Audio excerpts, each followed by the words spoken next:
Asato mam satgamaya tamaso mam jyotirgamaya mrityormam amritam gamaya.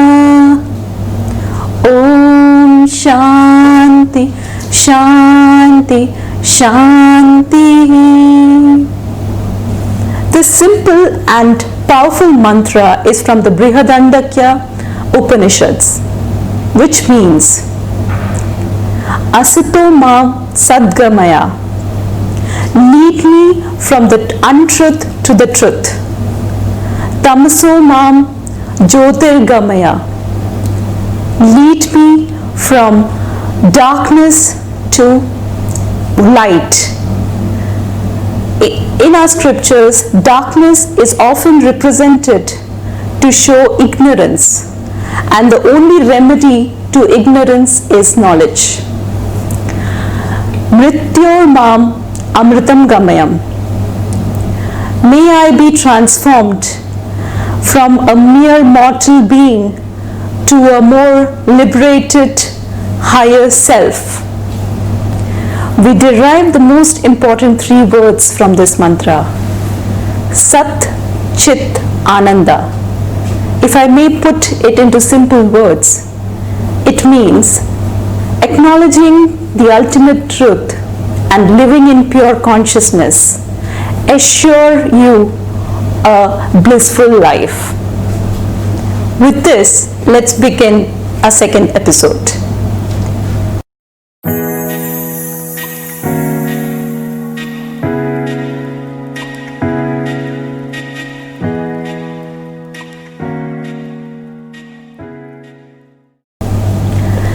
Welcome one and all. This is Ritika Manoj.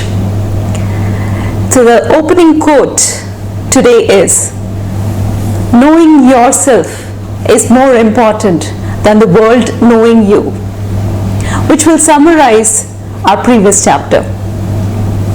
Knowing the self is the greatest study one can embark on. It essentially involves the relationship between the I with the world and the Supreme. The self can be classified into lower self and higher self. Lower self, or the Anatma entity, and higher self, or the Atma entity. It deals with a world that can be perceived and which cannot be perceived. So the world which can be perceived is the micro world, and which cannot be perceived is the macro world. The micro world involves our 5 sense organs, our 5 action organs, 5 pranas, our intellect, mind, and ego. Let's have a look at the symbolically famous Ratha Kalpana, or the chariot example from the Kathopanishad. The whole symbolism demonstrates our life journey called Jiva Yatra. If our journey has to be successful, our body needs to be fit, and our body represents the chariot. The driving force is the sense organs. The sense organs need to be controlled by the mind, represented by the reins. The reins are controlled by our higher self. But in our current times, it is controlled by our lower self. When the higher self of Paramatma is in control, the direction of life becomes clear, as I am on the path of liberation or freedom. The lower self, or the Jivatma, is just a traveler. The horses are the sense organs. The road are the sense objects. Schematically, we can show it in this way. Our body is our Atman projecting itself physically. Hence, it is said that we are not physical beings having a spiritual experience, whereas we are spiritual beings having a physical experience. Now let me bring light upon 2 most important words described in scriptures: Shreyas and Preyas. These 2 words form the basis of our understanding of nature of the self. The word Shreyas is derived from the root sound Shri. The word Shreyas means ultimate good. The word Prayas is derived from the root word Pri, and the word means immediately palatable. Shreyas is something good for the growth of the self, which ultimately leads to bliss, whereas Prayas is something pleasing to the senses and hence leads to disappointment. Let's take an example of a piece of a delectable moist chocolate cake and a gooseberry or the amla. The cake is so tempting that we immediately go and grab it. It pleases our senses, hence we are immediately drawn towards it. But whereas a gooseberry is bitter in taste, but later on it always benefits the body. There is a beautiful stanza in the second chapter of Kathopanishad which says, "The good and the pleasant comes to a man, and the thoughtful mind turns around them and distinguishes.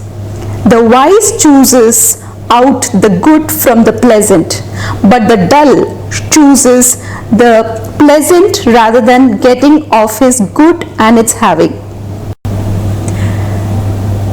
So it's time to reveal yet another secret of our scriptures. That is, at any point of time where you have to choose between two paths, one that is pleasant and makes you happy, the other which makes you grow, always choose the latter, for the very simple reason that Prayas leads to bondage and Shreyas leads to liberation or freedom. The point here to understand is that the self identifies with the physical body, and the physical body uses the sense organs to experience the response.